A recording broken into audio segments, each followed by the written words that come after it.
This lecture is how did involvement in Southeast Asia by the United States and USSR lead to both the Korean and Vietnam Wars. So the theme or the thesis that you should always understand is the Cold War, the hostility between the US and the Soviet Union. And the reason it never becomes a hot war is because of nuclear weapons. You never want those two countries directly fighting each other because then they would use nuclear weapons. So they're going to fight by proxy. They're going to fight through other people. And one of the first places this happens is Korea. Korea, after World War II, had been divided into two Koreas. You have North Korea and South Korea along the 38th parallel, the line of latitude. And here is the line of latitude, 38th parallel, and here it is today. It actually is the same split today, the 38th parallel. So, in June of 1950, 100,000 North Korean troops using Soviet weapons and tanks invade South Korea. Truman asked the United Nations to approve the use of force. And under the United Nations rules, any one of the major nations could single-handedly veto a measure, and one of those nations was the Soviet Union. But the reason they didn't veto it is because the day of the vote, the Soviet representative was absent because they had admitted nationalist China into the UN. So there you see more Cold War politics taking place. So UN troops are sent, and that's a big deal because it's not America fighting Soviet troops, it's UN forces, but it's mainly American troops. So here's the invasion. So the invasion happens in red here, and they push all the way down. They are literally down here at the very southern tip of South Korea. Here's the 38th parallel.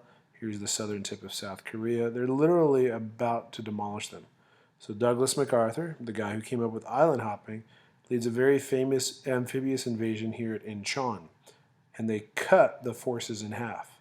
So MacArthur pushes all the way up here, all the way north, all the way up to up to the Chosin Reservoir on the border between China and North Korea. So MacArthur's strategy is terrific. So he pushes them all the way back.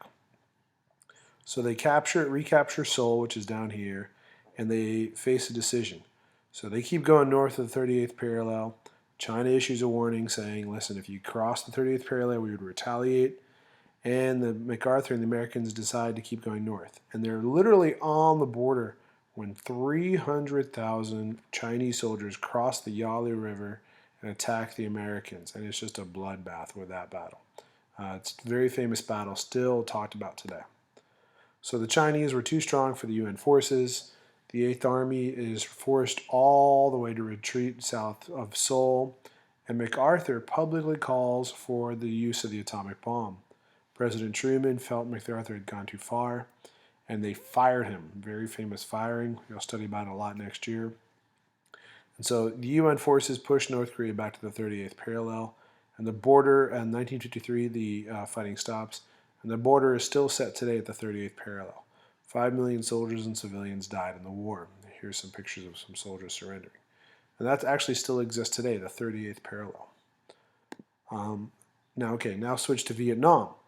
This is Ho Chi Minh, the leader of communist South Vietnam. And he led nationalist independence movement against French and Japanese Union communists for supports. And France had actually controlled Vietnam. They called it French Indochina. The most famous food that comes out of Vietnam is called pho. It's actually a French word for beef soup. So if you go to a pho place in Vietnam today, it's because it's French-Vietnamese fusion cooking. So France actually stood in the way of an independent Vietnam, and Ho Chi Minh had gone to the Treaty of Versailles in 1919 looking for self-determination, was denied. So now he becomes a communist. So Americans were really nervous about what was happening in Asia. And there was a theory called domino theory. The U.S. saw Southeast Asia like a row of dominoes. And if one country fell to communism, then all of them would fall. So Ho Chi Minh and the communists fought to regain their country with peasant support. And they were kind of following the model of Mao Zedong, where they would gain the support of the peasants and they're starting to win the battle. And peace talks between the two countries ended up with a divided Vietnam like Korea was. You have a North Vietnam led by Ho Chi Minh and a South Vietnam led by this guy, Ngo Dinh Diem. Now, No Dien Diem, who's actually quite corrupt, but we supported him because he rejected communism as part of the Truman Doctrine. So, Viet Cong were communist South guerrilla soldiers who are from North Vietnam but inciting in South Vietnam. And No Dien Diem was very, very unpopular and opposition grew.